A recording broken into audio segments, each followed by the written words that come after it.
who was the first one to sin? Right? I mean, the first transgression, right? It wasn't Adam. And it obviously wasn't his children, because Adam came first. But it wasn't Adam. It was Hasatan. It was Lucifer. Right? And what is it that sin does? Sin corrupts. It's death. It's destruction.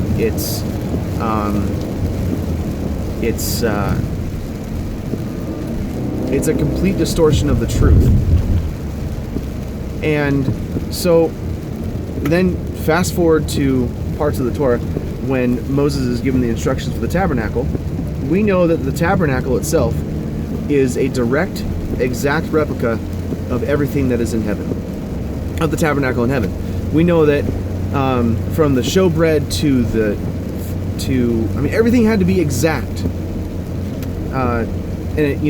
Moses was given charge, be exceptionally careful to not screw this up, really. But why, though? I mean, so we have Satan, Hasatan, commits the first transgression and rebellion. He's kicked out of heaven. And then we fast forward a little bit just to paint a picture here. We have Moses being given the instructions for the earthly tabernacle, which will mirror the heavenly tabernacle. We have places in Hebrews where it talks about that what happens on earth happens in heaven. So the sacrifices that happen on earth were happening mirror image in heaven. And we also have Christ.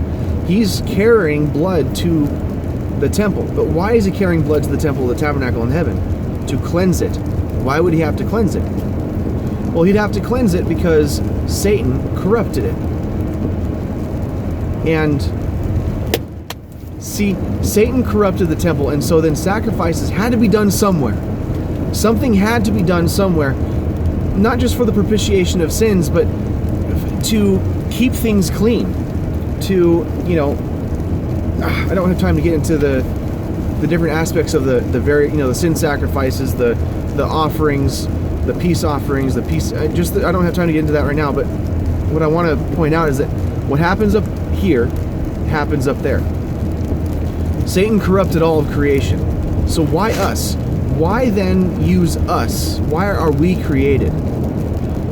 And I propose to you that we are created as the redemptive arm of creation. We were created as the redemptive arm of creation. How salvation comes to creation itself. How corruption is reversed and purity is restored. And so our purpose then, and this is why Ecclesiastes says that this is the duty of every man, of everyone. And why is that so important, though?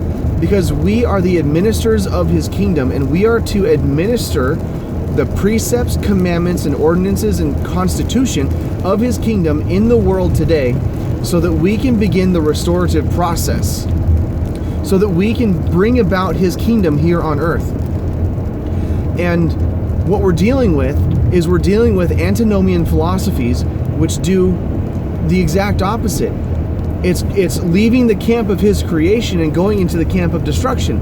It's leaving the camp of Almighty God and King, leaving his Torah, and it's going off into a twisted version of obedience, which is actually not obedience. It's encroachment, really.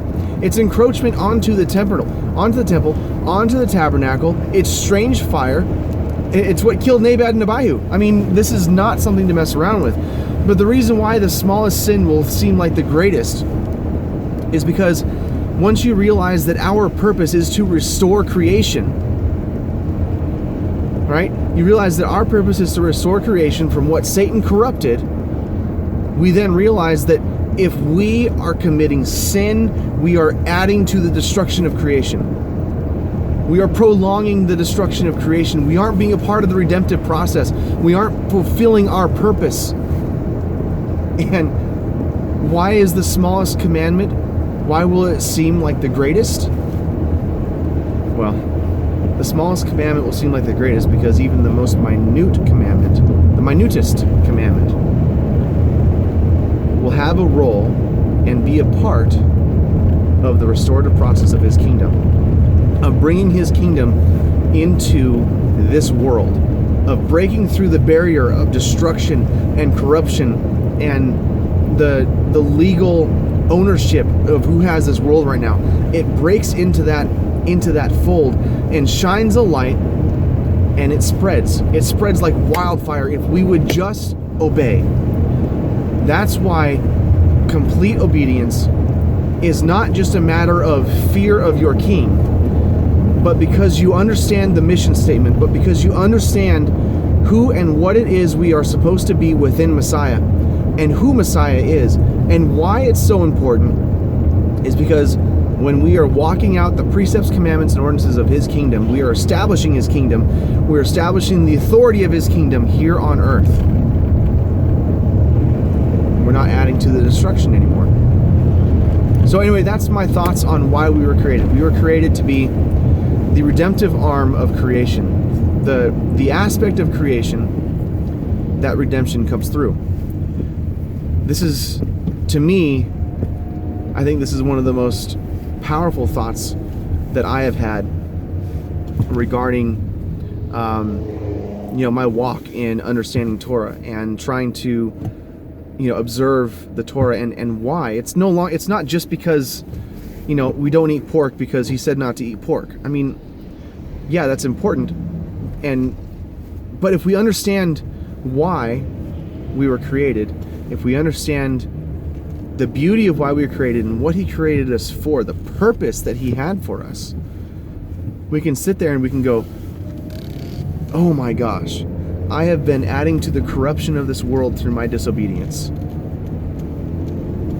I have been taking the camp of Satan while basking in the glory of his kingdom. I mean, what is it that we are trying to accomplish through obedience? The Christians will say that we obey because we want to get saved and be justified through the law. And that misses the mark completely. I mean, it completely misses the purpose of the law. See, the purpose of the law is to undo corruption. And why it undoes corruption? For one thing, it brings the whole world under judgment. So if you do wrong, there's judgment for that. If you do right, there's reward for it.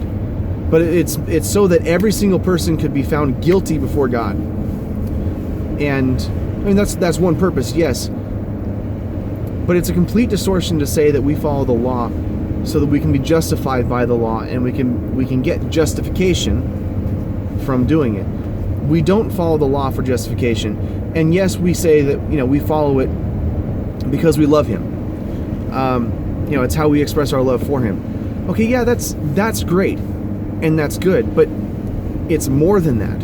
We follow the law because we believe in the mission and the purpose of of the restoration of all things.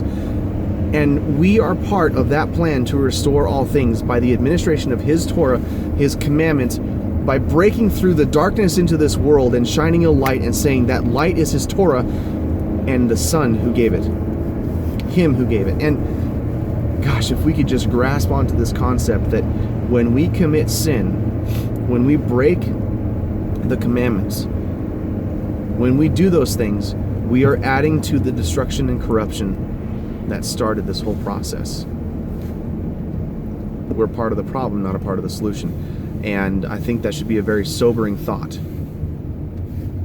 So, anyway, that's all I've got. I'm going to end up talking in circles, and this went better than expected. I'm going to watch it to see if I should edit it. I don't know, we'll see. Have a good day.